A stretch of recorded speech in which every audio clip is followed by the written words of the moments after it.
Hello there, my name is Spencer, and today we are looking at The Dawn, which is a free game.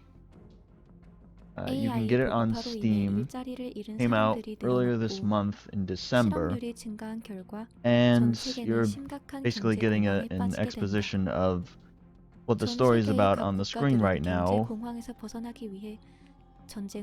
Basically, AI has replaced a lot of the human workers on Earth, and at some point the humans decided they didn't want to take that anymore and develop their own AI, which was hostile and very dangerous, and ended up enslaving humanity, essentially. So, right now you're seeing a bit of gameplay. I've kind of jumped around a little bit, trying to show the better sections of my gameplay. This took me about an hour to beat, although probably if you're a better player than me, you could have gotten through this faster. But you play as Maya, who is one of the AIs, I believe one of the AIs that humanity managed to develop and is fighting to save humanity.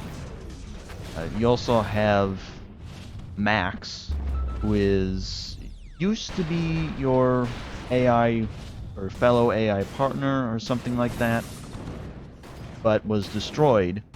Except I think you have like a chip installed like in your head or something like that, so you can still talk to him. Or I don't know. The story is not the main point. It's really the gameplay. That's the point.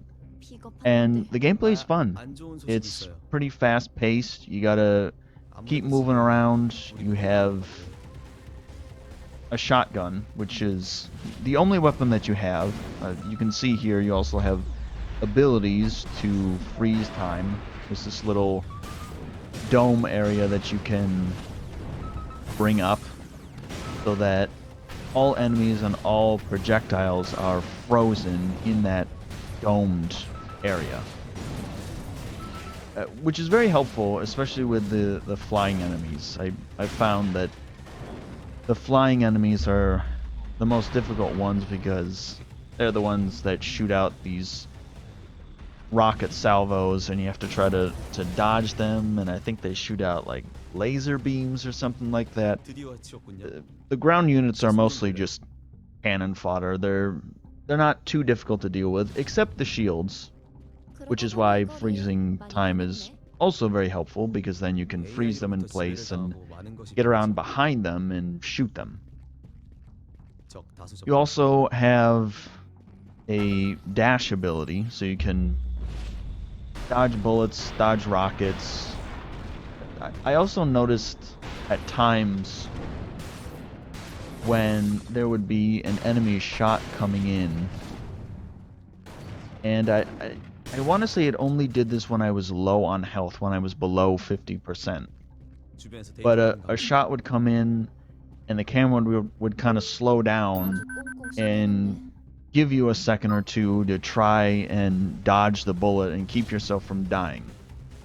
Which is a nice feature. It's nice to have that, so you know when you're kind of caught in a bad spot, you can still try to get out. You can see we've jumped ahead a little bit here, so I can show you a little more gameplay. So you have the dash, you have the freeze time. You also can press Q, and you essentially travel back in time to where you were a few seconds ago. So you have all your cooldowns are what they were a few seconds ago. I think your ammo is what it was a few seconds ago. I don't think that it refills your health. I'm trying to see if I use it here at all. I don't know if it refills your health. And then you have a what do you want to call it? An ultimate ability. It's right here. And essentially you fire this purple orb sort of thing. It sucks in a bunch of enemies, and you take this like massive shot at them, and it just destroys all of them. So that's pretty nice. I don't know how long that's on cooldown for. There aren't timers, but you can see the little icons in the lower left are filling with that sort of gray area, and then they turn purple when they're full. I don't see that for the ultimate ability. It may have said earlier in the tutorial how quickly that fills, but I quite frankly don't remember. So the environments are essentially just this city. It's just kind of a generic, I guess, Japanese city, I assume. It's kind of gray, kind of not the nicest thing to look at, but you know, that's not really a big deal because it's the gameplay. That's the focus. You can see I died here. I believe me, I died many times, or quite a few times while I was playing this game. It's a little harder than I thought, actually. I thought maybe I'd just be able to sort of breeze through it, no problem, but it's actually kind of difficult. You have to be, have good reaction speed and stuff like that. So maybe that's just a me thing. Maybe that's just a me problem, but it was a lot of fun. I like playing this game a lot. You don't unlock any new abilities or weapons or anything like that, which is fine. You've got this kind of rapid fire shotgun kind of thing going on. I'm not really sure what it is, but you zip around the place, you're blapping people to death. Well, not people, machines, but you're blapping things to death, and it's a lot of fun. And I would highly recommend it. It's free on Steam. So, like I said, it took me about an hour, 45 minutes to beat it. Probably less than that if I didn't die a bunch of times. And actually, on the one section earlier, no, we're going to a new section now. On the one section earlier, I didn't realize that, well, there was this little terminal thing or something I had to defend, and I didn't realize it had shut off. Like the robots or something had disrupted it and turned it off. And I didn't know that. And so I kept fighting wave after wave of enemy, and I was like, oh man, I'm pretty sure it's been 2 minutes. The timer at the start did say 2 minutes. Oh, you could kind of see there, you could kind of see there the time was slowing down as those bullets were coming in to try to allow me to dodge the bullets.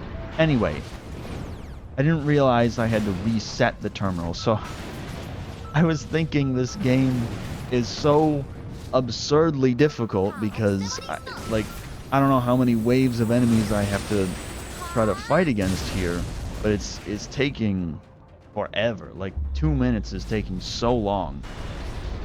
But I won't show you the final boss fight. That took me a couple of times to get down, mostly because I just failed to understand the basic mechanics of it. But this is TheDawn. It's free on Steam. It's a fun time if you got 45 minutes, an hour to play it, and I highly recommend it. And I'll see you later. Bye.